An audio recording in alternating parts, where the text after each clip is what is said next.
سحری میں پراٹھے یا آئلی چیزیں یہ کوئی اچھی چوائس نہیں ہے، کیونکہ پھر سو جاتے ہیں تو تیزابیت یا سینے کی جلن ہو سکتی ہے۔ ون گڈ سجیشن ہونا تو یہ چاہیے کہ اچھی نیتوں کے ساتھ نماز فجر کے بعد قرآن مجید کی تلاوت کریں، ذکر و اذکار کریں، اپنے رب کو راضی کرنے کی کوشش کریں اور سونے سے پرہیز کریں۔ ایک ضروری نصیحت کہ ایسی خوراک کا متعین کریں جو کہ آپ کی انرجی آہستہ آہستہ خارج کرے۔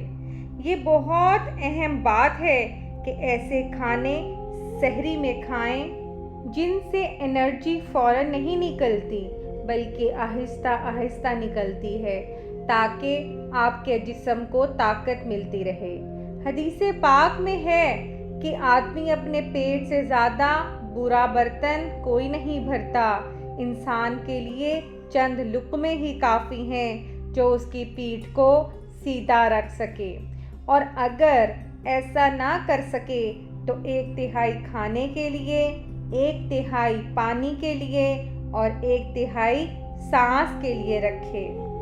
یاد رکھیے، ہمیں رمضان کے روزے رکھنے ہیں، عبادات کرنی ہیں اللہ کی رضا کے لیے، لیکن اگر کھانے میں احتیاط کر لیں اور پراپرلی مینیج کر لیں تو اور بہت سے فوائد حاصل ہو سکتے ہیں۔